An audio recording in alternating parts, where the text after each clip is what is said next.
नमस्कार दोस्तों, 8वें वेतन आयोग पर बड़ी अपडेट।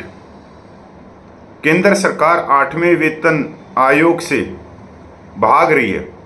कह सकते हैं कि 23 जुलाई को केंद्र सरकार आम बजट लेके आ रही है। उसमें 8वें वेतन आयोग को लाने की, कमेटी बनाने की कोई भी मंशा नहीं है केंद्र सरकार की। पूरी न्यूज़ पे हम चलते हैं। नई दिल्ली, केंद्रीय कर्मचारियों ने सरकार से एक बार फिर 8वां वेतन आयोग बनाने की मांग की है। कर्मचारी संगठनों का कहना है कि महंगाई के इस दौर में वेतन, भत्ते और पेंशन में बढ़ोतरी जरूरी है। सरकार को यह मांग आगामी बजट 2024 से पहले मिली है। भारत का 2024-25 का बजट 23 जुलाई को लोकसभा में वित्त मंत्री निर्मला सीतारमण पेश करेंगी। यह मोदी सरकार के तीसरे कार्यकाल का पहला पूर्ण बजट होगा। केंद्रीय कर्मचारी और पेंशनरों के हितों की रक्षा करने वाले कई संगठनों ने सरकार से मांग की है कि वह जल्द से जल्द 8वां वेतन आयोग गठित करे। इस आयोग का काम केंद्रीय कर्मचारी और पेंशनरों के वेतन, भत्ते, पेंशन और अन्य लाभों में संशोधन की सिफारिश करना होगा। हाल ही में confederation of central government employees and workers के महासचिव कैबिनेट सचिव को पत्र लिखकर 8वें वेतन आयोग की गठन की मांग की है। इसके अलावा 18 महीने का महंगाई भत्ता का एरियर भी देने की बात की है। आमतौर पर हर 10 साल में केंद्रीय वेतन आयोग का गठन किया जाता है। यह आयोग केंद्रीय कर्मचारियों के वेतन, भत्ते और अन्य लाभों की समीक्षा करता है और उनमें संशोधन की सिफारिश करता है। ये सिफारिश महंगाई और अन्य बाहरी फैक्टरों को ध्यान में रखते हुए की जाती है। 7वां वेतन आयोग का गठन 28 फरवरी 2014 को तत्कालीन प्रधानमंत्री मनमोहन सिंह ने किया था।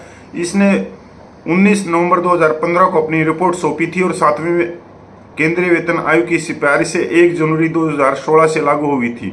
इस पैटर्न को ध्यान में रखते हुए अगले यानी 8वें केंद्रीय वेतन आयोग को 1 जनवरी 2026 से लागू किया जाना चाहिए। हालांकि केंद्र सरकार ने अभी तक इस मोर्चे पर कोई आधिकारिक घोषणा नहीं की है। देश के 1 करोड़ से ज्यादा केंद्रीय कर्मचारी और पेंशन सरकार की ओर से 8वें वेतन आयोग के गठन का बेसब्री से इंतजार कर रहे हैं। क्या बजट 2024 में 8वें वेतन आयोग की घोषणा की जाएगी?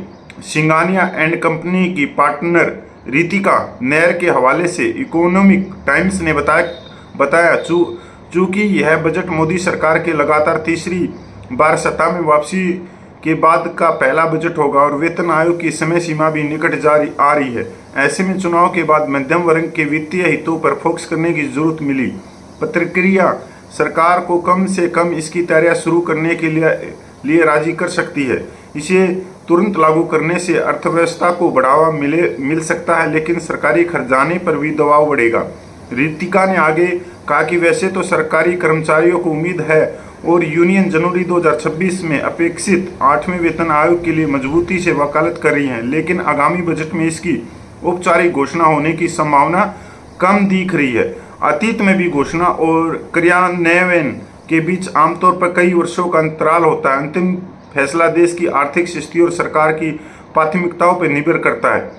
बड़ी खबर है इकोनॉमिक्स टाइम्स से कि आने वाले समय में सरकार की कोई मंशा नहीं है कि 8वें वेतन आयोग की वो घोषणा करे, कमेटी बनाए।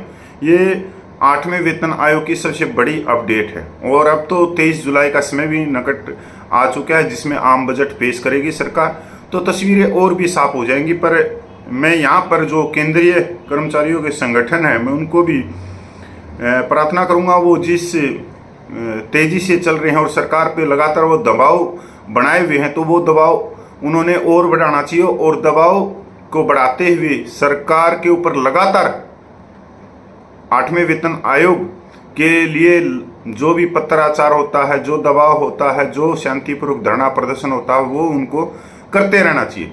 क्योंकि करत के अभ्यास, तो कभी ना कभी तो सरकार 8वें वेतन आयोग को गठित करेगी ही, जब तक आवाज़ निचले लेवल से नहीं जाएगी। और वैसे 23 जुलाई को केंद्र के कर्मचारी पूरे देश भर में लंच के समय विरोध प्रदर्शन करेंगे शांतिपूर्वक 8वें वेतन आयोग के लिए और 18 महीने के एरियर के लिए। जय हिंद। मैं पूर्व सैनिक कपिल फौजी, आप देख रहे थे कपिल फौजी यूट्यूब चैनल।